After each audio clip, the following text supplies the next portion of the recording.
My name is Eliseo, and in March of the year before last I went on a road trip with a group of friends to an Airbnb cabin tucked deep in the Vermont mountains. This is something we usually do annually since we were in college. We take at least one weekend to get away somewhere in nature and spend some time outdoors among friends and having a good time. For me, it's almost cathartic, so I never missed this annual date with my friends. Arriving at the place, I was speechless to contemplate the beauty of the landscape. We arrived at a small village with no more than 10 houses, which were arranged in a semicircle and had a kind of common courtyard. There we parked and headed to our host's house to be handed the keys to the cabin, which was about 35 minutes drive down a small dirt road deep in the forest. The reservation was made by Eric, one of my friends, who is usually the one who is in charge of surprising us with some fantastic location, so there was a lot of anticipation, and when we finally arrived, we knew we were definitely not disappointed. The cabin was beautiful, and much bigger than we imagined. It had 2 floors, and on the top there was a big terrace.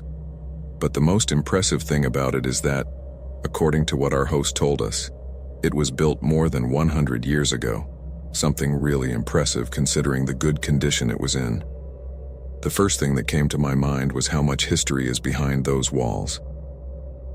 As I was thinking about that, Mark nudged me on the arm so that we could start unloading the stuff from the vans. However, from the very moment we arrived at the cabin, strange things started to happen. As we settled in, we heard footsteps coming from areas of the house that none of us had entered yet. Doors opening and closing on their own, noises of things moving, wood creaking, and so on.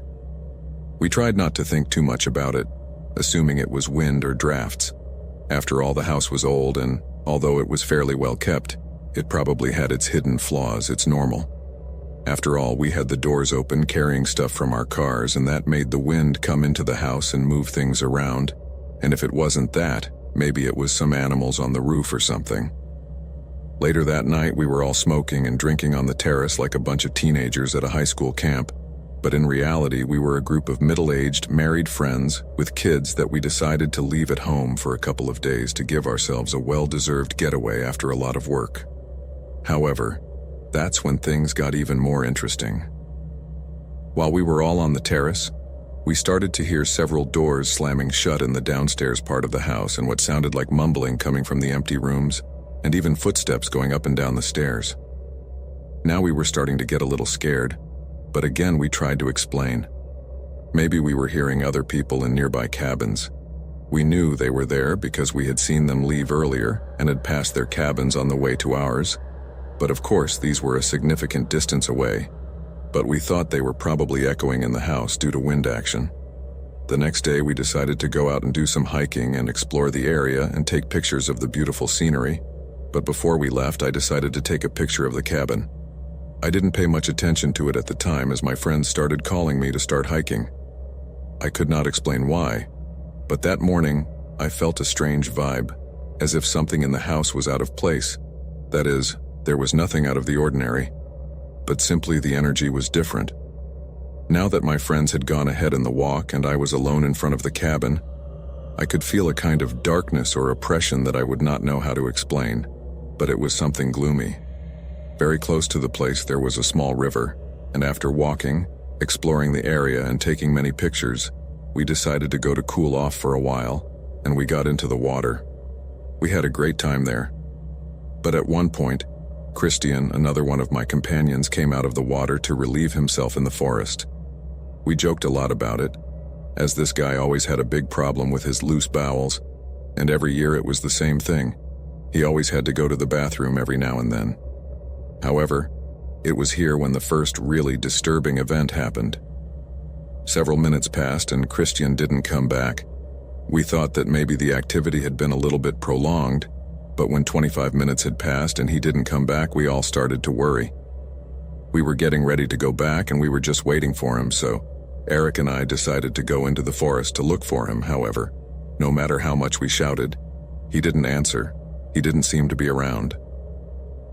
We walked a little further, starting to worry, but that's when we found Christian lying on the ground, passed out. Eric and I looked at each other in fright and immediately ran to help him. We started slapping his face to get him to wake up, and fortunately he woke up.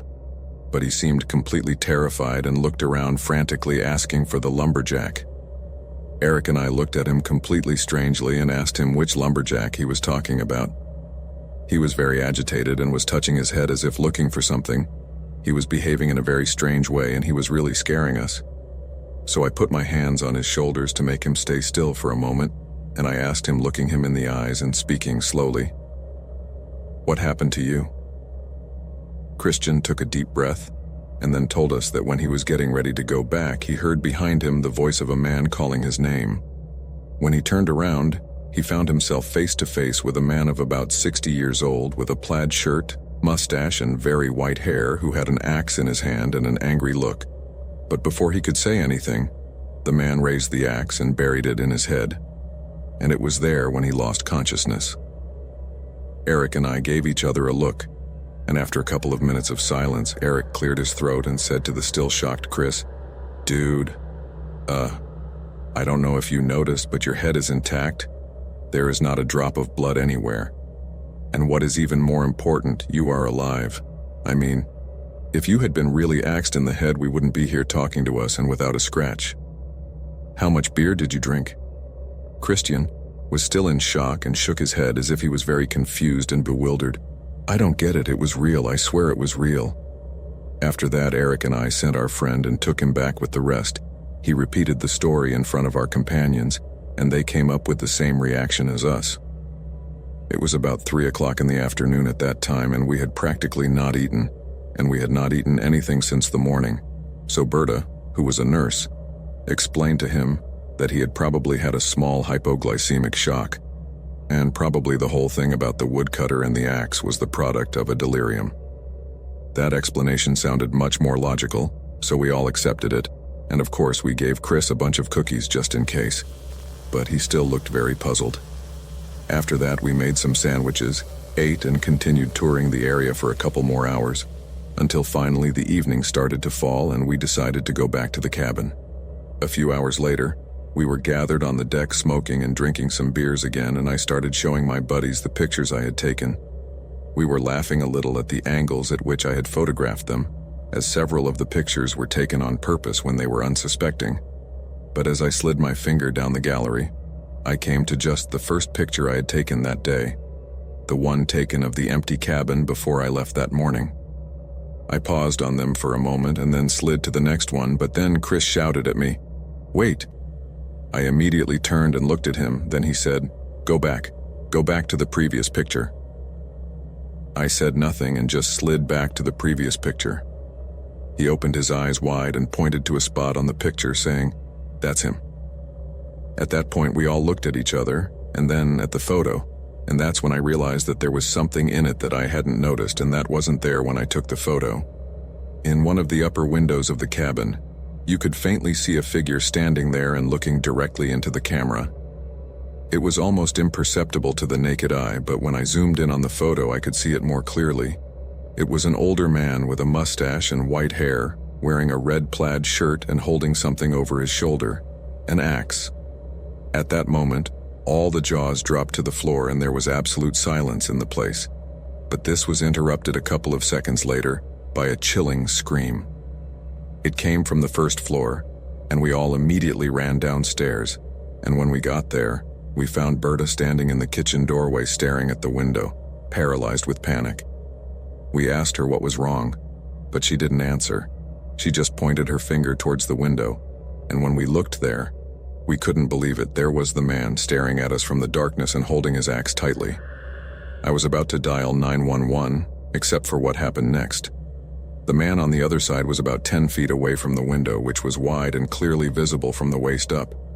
As we all stood transfixed and unable to believe what we were seeing, the old man began to walk and approach, until at one point he picked up his axe and threw it straight at the window. I swear to God, I could see the huge axe coming straight at the glass. We all instinctively ducked to dodge the axe and screamed in unison, waiting for the blow and the broken glass, but that never happened. After a few seconds, we stood up and looked back to the window, and there was the man, now closer and again with his axe on his shoulder. He gave us one last chilling look full of anger and vanished behind the glass. We all stood mute for a few moments, trying to process what had just happened, but soon panic took over, The girls started crying and screaming while the rest of us almost peed our pants. It was clear that after that, no one wanted to stay the night in the house. We all immediately started packing up our things and loaded them back into the cars and drove back in the dark to the village. Once there, we almost broke down the door of our host, gave him back the key and told him what had happened. He looked at us with a straight face, but without a drop of astonishment in it, something I could not overlook.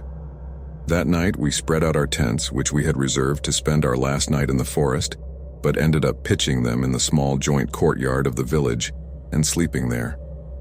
The next morning, I woke up earlier than my companions, and coming out of my tent, I observed Willie, our host, cutting some wood in the yard of his house, so I approached him, and without much ado I asked him about what had happened last night in the cabin because I was sure he knew. His attitude last night confirmed it to me. He looked at the ground for a few seconds, then looked up, looked at me, and invited me to his house for coffee. Once there, he told me that we had indeed seen a ghost. It was the first owner of the cabin, who built it over 100 years ago, in the 1920s. His name was Edmund, and he was a hermit lumberjack who murdered his brother with an axe in the head after an argument over land tenure, and when the authorities went to get him, the man took his own life by cutting his own throat with his own axe. Willie apologized for what happened and excused himself by saying that while there have been many visitors in the past who have encountered Edmund's ghost, it had been several years since he had been renting the old cabin, and this had not happened again. He also returned my money and asked me to tell my friend not to give him a bad review, as the cabin rental was his family's main livelihood, as there were not many sources of income in the area. I returned the money, thanked him for telling me the truth, and promised him that we would not give him a bad review. A couple of hours later, my friends woke up, so we dismantled the tents and left the place. I didn't tell them about it until we made our first stop for lunch, and Eric agreed not to give Willie a negative review, even though we knew it meant that other people might have the same terrifying experience we had. I don't think it is necessary to clarify that we never went back to that place again, but this terrifying experience stays in our memory forever. In fact, whenever we get together, we can't help but talk about it at some point.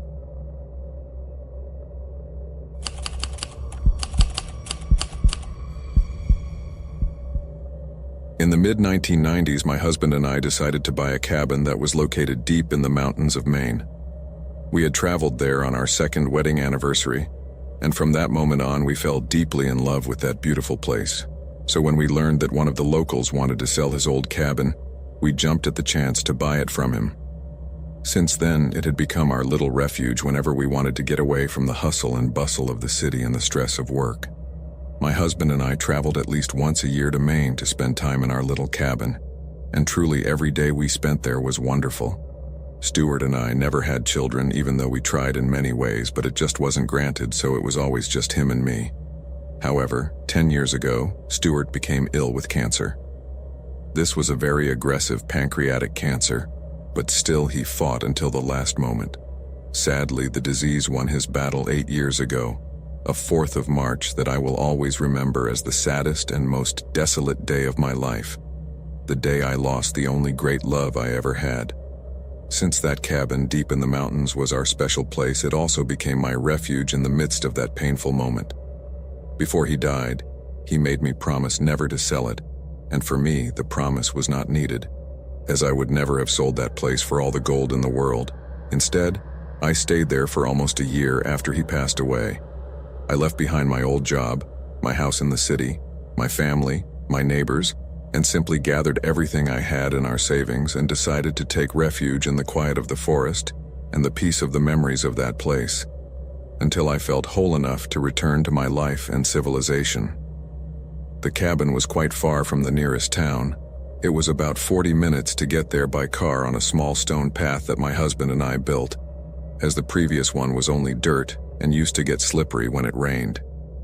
During all that time, I lived as a sort of hermit and only went out to town once or twice a week to buy supplies. I had no internet service or phone signal. I was completely cut off from the world, with only my old television to keep track of what was going on outside. Most people would panic to be left alone in the middle of nowhere, and much more after losing a loved one who was so attached to that place. I remember once talking to my sister on the phone while I was shopping around town, which was that time when I took the opportunity to communicate with her. And I remember her asking me if I wasn't afraid of Stuart's ghost appearing to me in that place. I laughed a lot, and without lying even in a single syllable, I answered that that would be the best thing that could happen to me, because I missed him very much. But somehow, although he was not there physically and I could not see him, I could feel that his spirit somehow dwelled in that place and kept me company and protected me. But this was more something that I wanted to believe than something that really was so, or at least until that moment. It had been several months since Stuart's death, and I had begun to feel stronger emotionally. The loneliness no longer affected me as much as it had before. In fact, the peace and quiet I found at the cabin had helped me heal in a way I could never have imagined. But one night, as I was reading a book by the fireplace, I heard a strange noise coming from the front door. At first I thought it was the wind, but the sound kept repeating and getting more and more insistent. This really disturbed me. I had practically no contact with anyone, so who could it be? I got up from my chair and cautiously approached the door. I peeked my head out and saw no one, so I took a deep breath and prepared to return to my couch. But then the door burst open. My neck whipped around, obviously startled, but my surprise turned to terror as I saw a man stride into the cabin. I stood completely paralyzed as his reddened eyes scanned the room looking for something. At that moment, my first instinct was to jump off the couch and try to run away, but then the man lunged at me. This man was tall and plump, had a dirty, disheveled appearance and a pungent alcohol smell. I was scared to death and could hardly believe what was happening. The man grabbed me by the arms and tried to pin me to the furniture. But I fought as hard as I could. I kicked him, scratched him, and twisted with all my might to try to get him off me. But obviously I was losing the battle. I started screaming hysterically for help, but I knew that was almost in vain, because the nearest house was hundreds of meters away, and it was very difficult for them to hear me. The man slapped me twice and then grabbed my wrists with his huge hand and put them above my head, while with the other he pulled something out of his pants pocket. Then I realized it was a rope, and he started to tie my wrists. But I was still struggling to get loose. The man slapped me twice and then grabbed my wrists with his huge hand and put them above my head, while with the other he pulled something out of his pants pocket. Then I realized it was a rope, and he started to tie my wrists, but I was still struggling to get loose. He hit me again, yelling at me to stay still and stop making noise. His eyes were red, and his face had a truly terrifying expression. I knew it was impossible to escape him or to have him in any way. So I started to tell him to take whatever he wanted, but to let me go. And the words he said next chilled my blood. What I want is right here. I felt my heart freeze at that moment, and I began to scream much louder as he laughed maliciously, and with his filthy hands ripped my shirt. I began to cry desperately, knowing what this disgusting man wanted to do to me, but then something happened. The man looked up and stared fixedly at a point behind me. His smile instantly froze, and the gesture on his face changed from a disgusting expression of evil to one of pure fear. The man froze for a few moments, and I tried to turn my neck to see what caused him to panic so much, but with him on top of me and my hands imprisoned on the couch, I couldn't look. That's when this guy started screaming in terror, but his screams were something spooky, like he had just seen the scariest thing in the world. And without further ado, he simply got off me and ran out of the cabin screaming like a madman. I was so shocked I didn't understand anything. As soon as the man left, I ran to the door and tried to close it, but the lock was broken due to the kick he gave it to open it. I started to look in the direction where the man had stuck his eyes to find out what was there, but there was nothing. Nothing. However, I had no time to waste looking for anything. So I ran up to my room and pulled out Stuart's little revolver that I always kept on the nightstand, put on a new shirt, and took the gun with me as I got into my truck and headed into town to give the sheriff a heads up. Later that night, 2 officers patrolled the area looking for the guy but didn't find him. One officer stayed at my house all night to protect me in case the man returned, but he didn't, and it wasn't until 3 days later that I learned who he was and what had happened to him after he fled my cabin. This man was a stranger who apparently had been in town for several days. The man was a drunk who also had several prison entries for sexual harassment and a couple of misdemeanors related to bar fights. But he would never cause trouble again, as his body was found floating in the lake 3 days after the incident. He had the same clothes on, and the autopsy revealed that he had drowned, and was at least 72 hours old, so he must have died that same night he attacked me. I can't say that I feel any pity for him, not at all. The only reason why I mind his death is because now I will never know what it was that he saw, and that caused him so much fear when he ran away from the cabin. Although deep down I didn't need anyone to tell me. Deep down I knew that it had been Stuart's spirit that protected me that night from that wretch. However, a couple of nights later, I had a very vivid dream in which I saw Stuart standing next to my bed. He had the same warm smile that had always characterized him. He looked into my eyes and said, "Don't worry, my love. I will always be with you to protect you." When I woke up, I felt a deep peace. I knew at that moment that it was he who had saved me. After that, I stayed a few more months at the cabin before finally returning to my home in the city. But I go back every year and spend some time there. That will always be my favorite place in the world, and the one where I feel closest to Stu. But now all the doors and windows are reinforced, and I have security cameras all over the property, although I know that Stuart's love is still my greatest guardian.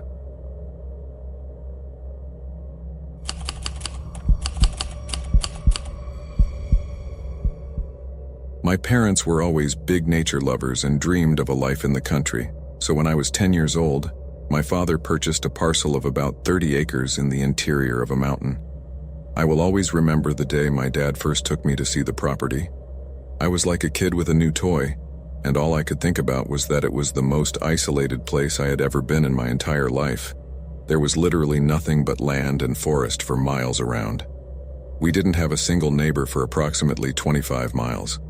However, we were only 50 minutes from the city, which was quite a drive for me, but according to my father, we were very close to everything. Honestly, the idea of moving to the middle of nowhere wasn't too seductive to me. While I liked the animals and the outdoor lifestyle, it wasn't something I wanted all the time, not like I wanted to live there. But I was 10 years old and it's not like I had much of a say, plus I'd never seen my parents so happy in my life, so I figured it would be good. Dad was a carpenter by trade, so it didn't cost him too much to build the cabin. Rather, we all did it together. But obviously he was the one who did most of the work and who developed the idea. We had a lot of chickens, pigs, and even a couple of cows. We also grew our own herbs and vegetables. We even had fruit trees. Even though the hut was in the middle of nowhere, we enjoyed all or most of the amenities we had in the city. Solar panels fed electricity to the whole house most of the time, although we also had regular electrical wiring, but this was used as little as possible. The second summer after we moved in, my father decided to build a new corral area to house more animals and also a larger shed to store supplies and have easier access to the tools we needed to use for chores. This involved moving a lot of tons of splintered branches and then clearing low bushes and other foliage with a machete or axe. Once we got all that out, we were left with just a pile of dirt, and we started by removing all the large rocks from the area so we could till the soil. The work was quite arduous, as is everything in the field, and of course it took us several days. After doing the soil removal, my dad sent me a little further into the woods to cut some logs to start making timber foundations. The forest surrounding the house was dense and very beautiful, and I often used to see wild animals roaming around, deer, wild boar, and birds galore, so it wasn't uncommon to look up and see some animal moving through the branches. However, that day something caught my attention more than usual, and that is that I thought I saw an unusual movement among some bushes ahead. I looked at it the first time and did not give it much importance. I thought it was some servant walking around, but a couple of hours later I heard a sound that was not exactly animal. It sounded like a kind of muffled cough, like when you feel like coughing but you are trying not to hear it. This, of course, caught my attention right away, and I fixed my eyes on the place where the sound was coming from, but it was a bit far away, and I couldn't make it out well. I took a couple of steps to head towards the spot, but then the undergrowth started to move again, as if whatever was there was moving away, and eventually got lost in the foliage. This made me a little uneasy, But I didn't think much of it. I thought I was confused and it was just some animal. The next day we got up early and my father sent me back to the forest to cut the rest of the wood. And when I had a few hours, I again noticed that the bushes were moving in the same place. I looked there quickly and that's when I saw him. Among the bushes there was a man staring at me, hidden inside the foliage. We made eye contact for a moment and he smiled at me and beckoned me with one of his hands to come closer. His smile appeared friendly, but the mere fact that he was crouched down watching me gave me the creeps, so instead of walking towards him, I took off running towards the construction site to let my dad know. When I got to where he was, I told him that there was a man in the bushes watching me. My dad looked up and tried to look towards the spot, but not giving it much thought. He asked me if I was sure and I told him yes. He even called me. I also told him that I had heard someone coughing in that same place yesterday. And at that moment my dad looked at me and I realized that this time he was taking it seriously. Dad dropped the shovel he had in his hand and took my axe. But as we were approaching the spot, the bushes began to move again. But this time we could clearly see a man stand up and run through the woods. Dad tried to follow him, but we were at a very far distance, so it was useless to try to catch up with him. My dad stared at the spot for a while and then took me home where Mom was waiting for me with a sandwich. He told me to go to the table and called my mom discreetly. They both left the house and I saw them conversing at the door in hushed tones, but I heard nothing. Suddenly Dad turned away from the door and the next time he came back he had a rifle in his hand, a rope and his flashlight. I asked him where he was going and he only replied that he would be here in a moment. I immediately got up from the table and tried to follow him, but my mother stopped me, telling me the same thing, that he would be right back. However, I knew this had to do with the guy from earlier. I helped my mother do some chores around the house, but when 2 hours had passed and Dad hadn't returned, I began to worry. And as I looked at my mother, I realized that she seemed to be worried too. However, about 20 minutes later, already starting to get dark, we heard the front door burst open. Fortunately, it was my father, but he didn't seem to be well. Dad came into the house with a pale face, breathing heavily and with his hands shaking. He didn't say anything, he just locked the door and then did the same with the windows and the rest of the doors. Mom and I were very surprised. We didn't know what was happening, but it had to be serious for Dad to be in that state. My mom asked him a couple of times what was wrong, but he just started asking for his phone and told Mom that they should call the police. We were now officially freaked out. What happened in the woods for Dad to be in that state and want to call the police? My mother reached for the phone, but before she brought it near him, she seriously told him to tell her what had happened. But he gave her a look and then looked at me, who was behind her. He then asked me to go into the living room for a moment, but I refused. I was 12 and old enough to hear what he had to say. I needed to know what had happened too, and so I firmly let Dad know. He looked at me for a moment and then nodded his head. It was then that he told us about the macabre find he had made in the woods. After leaving the house, my father began searching the area for the man he had seen in the afternoon. He was checking around but could not see him anywhere. However, he had managed to see his footprints, but when he realized that it was beginning to get dark, he decided to return home. But he did not retrace his steps but took another path, and it was then when he tried to cross through some bushes he tripped over something and fell to the ground. But when he stood up and turned to look at the thing he had tripped over, he was completely stunned. It was not a thing, but a person. It was the body of a girl of about 12 or 13 years old, who was barefoot, half naked, with her eyes open and a horrible purple mark around her neck. But that was not all. A few meters further on, also hidden among the bushes, he could see a pair of legs sticking out of the foliage, and as he approached, still shocked by what he had just seen, he found another body. But this was that of a boy of more or less the same age as the girl he had seen a moment ago. He obviously panicked and came running into the house. According to my dad, from the state of the bodies, the girl must have been dead for several days, but the boy's body looked fresh. As Dad was telling us this macabre story, I felt a sharp pain in the pit of my stomach and felt like throwing up, while my mother started shaking and crying. I think we all thought the same thing at that instant. I was his next victim. My father called the police, and a couple of hours later, 3 squad cars were at the house. The officers took my father's statements and he took them to where the bodies were. Unfortunately, we couldn't give them a better description of the man in the bushes because we could barely see him, But a couple of days later, we learned that he had been apprehended. He was caught by the police when he was trying to leave the state driving an old red pickup truck, full of animal feed, which was later proven to be stolen. At the police station, the subject ended up confessing to the murders of the 2 children on our property, both of whom had been reported missing in 2 nearby downtown neighborhoods, several days apart. Both victims had been sexually abused by this degenerate and strangled to death. However, these were not his only victims, as he was later linked to the disappearance of 3 other children in a nearby city, crimes to which he also confessed in exchange for evading capital punishment and receiving a life sentence. This event left an important mark on my family, so much so that after a couple of years my parents sold the property and bought another one in similar conditions in the Colorado Rocky Mountains, where they live to this day. My mother is a very spiritual person and quite a believer in paranormal matters, and on a couple of occasions she stated that she had seen the ghost of one of the children, the little girl to be more specific, and simply did not want to live on a property where she knew something so heinous had occurred. I celebrated this decision, because the truth is that after those events things were never the same again. I never felt comfortable walking in the woods, and my father, despite the great attachment he felt for that place, understood that it was no longer the happy home they had so much wanted to build there.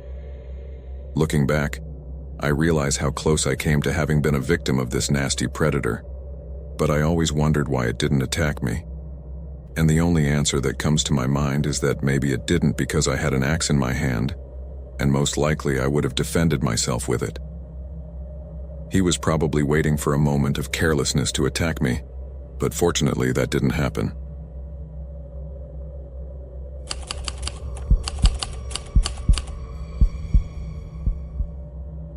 When I was 19 years old, I was on vacation from college and decided to go to spend that time at my parents' house in a small town located at the foot of a mountain.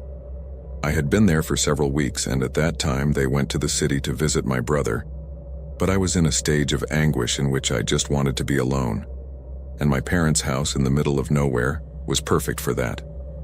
I had spent the night before alone in my room, drinking wine and watching depressing movies. I was starting what would later become a long drinking career and had a long night of binge drinking, so when they told me to come with them, I felt so bad that all I wanted to do was lie down and be alone. I definitely didn't have the stomach to be with my family for 72 hours straight, so I just made up an excuse, and they left me behind. It was weird. A weekend at home, and instead of parties and blowouts with friends, the first thing that came to mind was to cut all my hair off. This was around the time Britney Spears shaved her head, and that was on every news station in America. I quietly thought it was kind of rude to go against what everyone thought about you, especially getting ready to go back to college as I was at the time. Cutting my hair seemed to be the quickest and most convenient route of rebellion for me. After my impromptu cut, I went to the bathroom to take an afternoon at the mini spa, masks, moisturizers, and I even turned on the shower so everything was full of steam.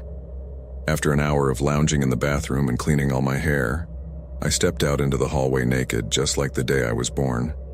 Moving around the house naked is an award-winning pastime for many homebodies, and I was no exception. It was one of my favorite things about isolation.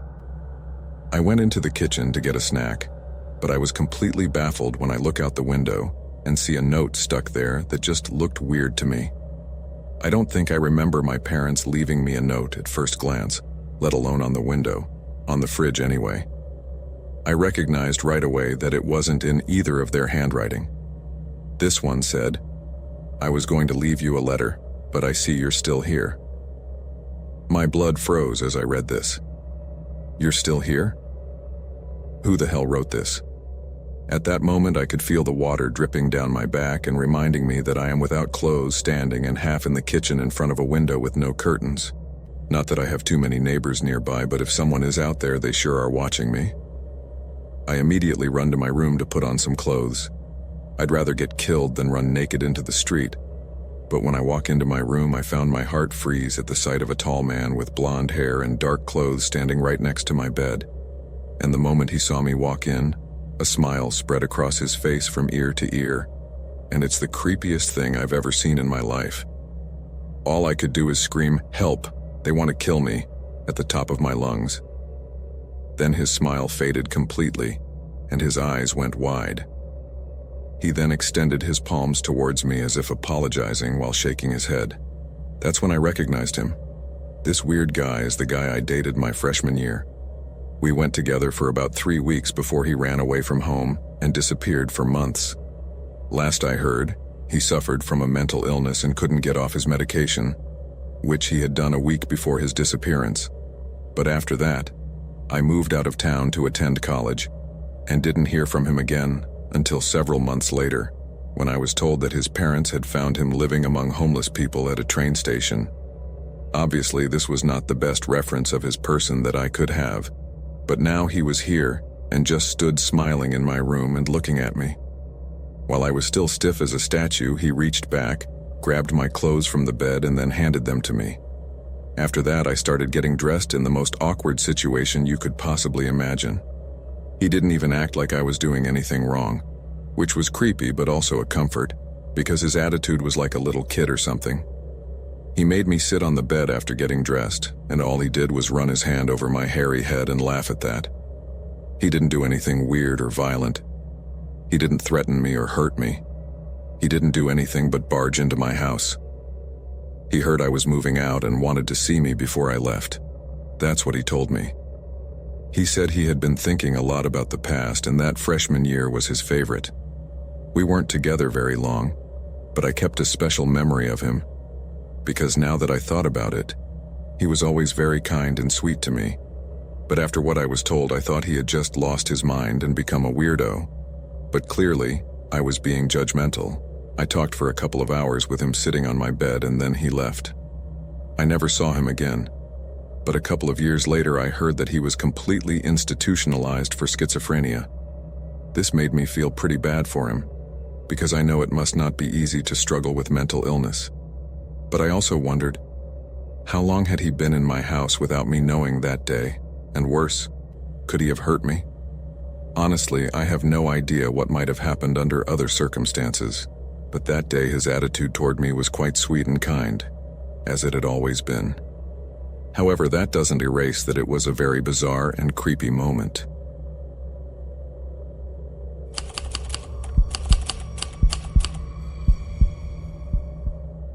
When I was a child, I lived with my parents in a small mountain village where there were no more than 50 inhabitants, mostly older people since young people usually left the village to look for work and opportunities in the city. So there were practically no children in the village, just me and my 5 friends. Although this was a fairly isolated place, it was beautiful and picturesque and quite popular with mountaineers, and my family had no plans to move from there in the near future. But there was one particular event that made my parents decide to sell our house and move elsewhere immediately. It all started when our next-door neighbor started building a small cabin in his backyard. He obviously had the right to do whatever he wanted on his property, especially during daylight hours. But my dad said all the sawing and hammering noises were a real pain in the ass. He thought it would only be a couple of days, but this guy spent over 2 weeks making all that unbearable noise every day, especially at night, going into the wee hours of the morning. The guy was doing a lot of different things and all the noise was a real torment. Hammers, drills, saws, it was really maddening, especially because the houses in town were mostly wooden, including ours. So I wasn't very good at soundproofing and everything the next-door neighbor did could be heard as if he was in our own backyard. On several occasions, my dad tried to reason with him, asking him nicely to try to do his chores for the day. But the guy was a complete idiot, and the last time he told my dad that this was his property, and he would do whatever he felt like doing on it, and if he didn't like it, move out. You can imagine how this response sat with my dad. I'll sum it up by saying they almost came to blows that day, but finally my mom and I intervened so that there would be no violence. In the end, Dad ended up calling the police, and that's when the guy halfway came to his senses, or rather, he stopped making noises at night and started working during the day. One morning, however, my dad saw the man carrying a box that looked very heavy into the cabin and wouldn't have given it much thought except that at one point the weight of the box was too much and it fell to the floor. But when my dad looked at what had spilled all over the place, he was dumbfounded. It was a bunch of chains, shackles, and other strange artifacts like leather straps and spiky things. but the pile of strange things that fell on the floor.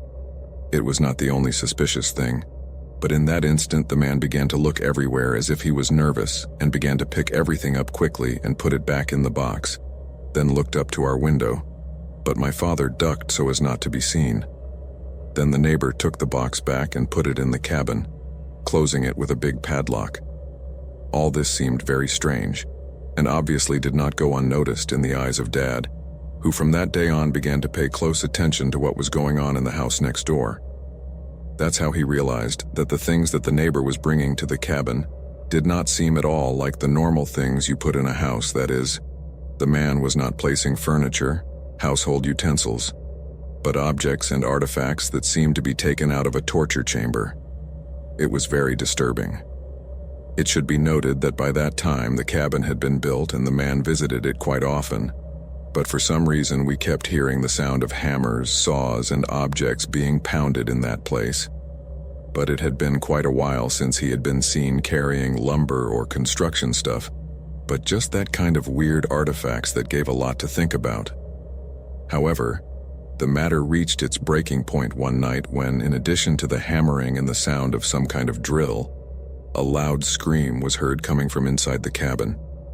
It was about 3 a.m. at that time, but my father has always been a very light sleeper, and all the noise going on in the house next door kept him from sleeping again, so he could clearly hear the scream coming from there, which was then muffled by something. At that moment, my father jumped out of bed and leaned out of the window of one of the rooms that allowed him a better view towards the neighbor's cabin, since from below the fence did not allow him to see into the yard. Dad stayed there for a few minutes, until he saw the man come out of the cabin with his clothes stained red. He went to the house, and a few minutes later returned with another shirt and something in his hand, something that seemed to be some kind of awl that shone in the moonlight. But the creepiest thing was that when the guy opened the door to enter the cabin again, my father could see on the floor what seemed to be a woman's dress, wrinkled and full of blood, as if someone had wiped his hands with it and had thrown it on the floor. The dress was light blue, so you could distinguish the stains on it well. My dad's shock was so great that he jumped backwards, tripping over an armchair and falling backwards to the floor. But he ran almost on all fours down the stairs at full speed until he reached his room, which was on the first floor, and woke up my mom. Dad told her what he had just seen, and she was equally horrified and told him that they should call the police immediately. About 20 minutes later, a patrol car arrived at the neighbor's house, and they burst in without warning. There was so much noise that all the nearby neighbors looked out to see what was happening. A few moments later, the police came out of the house with the guy in handcuffs and put him in one of the patrol cars. There was a lot of movement. One of the policemen started to call on the radio while the others went in and out of the cabin, until finally, a few minutes later, we noticed a person lying on a wooden board, with his wrists and ankles tied to the corners with the same shackles and leather straps that my dad had seen inside the box. The body was covered with a white sheet, which had begun to fill with blood, but you could tell it was a woman, because some of her long dark hair was falling down the side of the board. This caused a huge commotion in our small community, but not as much as what we learned a few days later, and that is that it was indeed a woman. This was a night worker that no one had reported as missing, probably because of her job. Apparently, the neighbor had hired her services the night before and then abducted her to the cabin, where he tortured her to death. To this day, no one knows exactly what was in the cabin and what it was like inside, since the whole place was closed down and demolished shortly after. But what we learned from the police is that the man had built a whole basement on the site, where he housed a kind of torture chamber, which was filled with all sorts of creepy artifacts, but which fortunately he never used with any other victim, as it seems that my father ruined his career as a serial killer in his full debut. So far, Isa is the only victim whose death is attributed to our former neighbor, but it was never known if there were other people he did the same thing to elsewhere. The man is serving a life sentence to this day, but still, Father and my mother decided to move out of the place. For my father especially, this life has been a very scary experience that made him have nightmares for years, and also a great feeling of guilt, as he assures that this would not have happened if he had called the police at the same moment he saw the things the neighbor was carrying in the box. Maybe that way this girl would still be alive, and all the atrocity that happened there would simply not exist.